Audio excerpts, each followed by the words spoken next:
साबिक वजीर आजम इमरान खान की 14 जनवरी को की गई अडियाला जेल में वकला टीम और मीडिया से गुफ्तगू।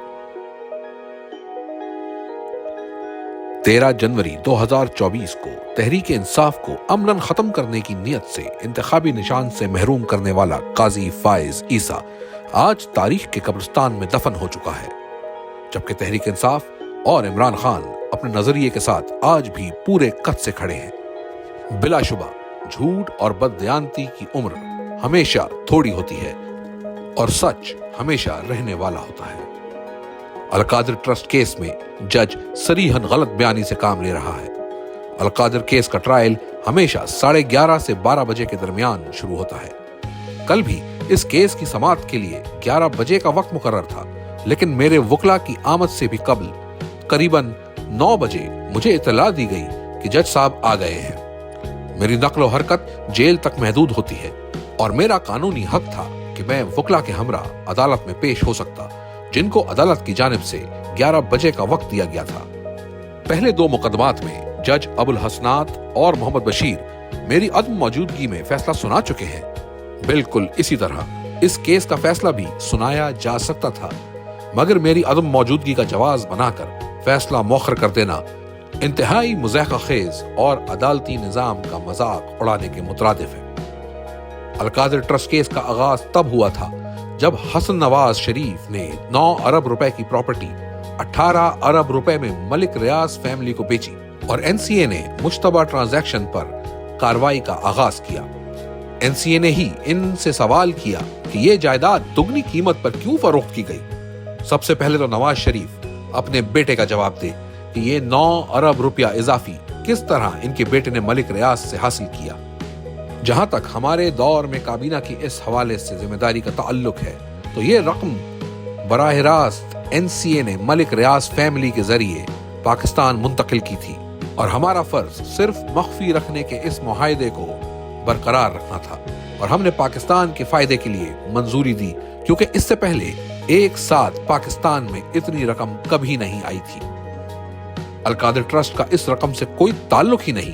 वो ट्रस्ट तो इस रकम की आमद से 1 साल कबल ही कायम हो चुका था और इसका मकसद सिर्फ और सिर्फ दूर दराज के तलबा को सीरत नबी सल्लल्लाहु अलैहि वसल्लम के साथ साथ दुनियावी तालीम देकर इनके लिए इल्म की शमा रोशन करना था। अलकादिर ट्रस्ट से मुझे या बुशरा बीबी को 1 रुपए का भी फायदा नहीं है। ये ट्रस्ट शौकत खानम और नमल की तर्ज पर एक फलाही इदारा है। इसको अगर बंद भी कर दिया जाता है तो ये रकम उन अफराद को वापस जाएगी जो इसके डोनर्स हैं। मुझे इस रकम से कोई फायदा है ना नुकसान। मैं वाजे कर दूं कि मैं किसी किस्म की कोई डील नहीं करूंगा, चाहे ये जो भी हरबे इस्तेमाल कर लें। मैं कोई नवाज शरीफ नहीं हूं जिसने अपने अरबों के करप्शन केसेस माफ करवाने हैं। मेरा जीना मरना पाकिस्तान में ही है और मैं अपनी कौम के लिए हमेशा खड़ा रहूंगा। पाकिस्तान में सियासी कैदियों से बदतरीन सलूक जारी है। मिलिट्री तहवील में हमारे कारकुनान को सख्त जहनी और जिस्मानी तशद्दुद का निशाना बनाया गया है। मेरे साथ भी बदतरीन सलूक किया गया। समी वजीर समेत दीगर कई कारकुनान पर बेहिमाना तशद्दुद किया गया। हम इंसानी हुकूक की तंजीमों से मुतालबा करते हैं कि पाकिस्तान में होने वाली इस कानून और इंसानी हुकूक की पामाली पर एक्शन लें। हम इस हवाले से supreme court, Lahore high court और इस्लामाबाद हाई कोर्ट में दरख्वास्त दे चुके हैं, मगर कहीं हमारी सुनवाई नहीं हुई। हमारे पास बैनुल अक़वामी फोरम्स पर आवाज बुलंद करने के सिवा कोई दूसरा रास्ता मौजूद नहीं है। इस हवाले से मैं आलमी इंसानी हुकूक के इदारों को एक खत भी लिखूंगा ताकि इन बेकसूर शहरियों की सुनवाई हो। मेरा ओवरसीज पाकिस्तानियों से भी मुतालबा है कि इस हवाले से अपनी आवाज बुलंद करें। मुल्क में तहरीक इंसाफ को कुचलते कुचलते पूरे निजाम को ही रौंद दिया गया है। मुल्क में मईशत का हाल बदतरीन है। बैरूनी सरमायाकारी तारीख की कम तरीन सतह पर है। SIFC और उड़ान प्रोग्राम बुरी तरह नाकाम हुए हैं।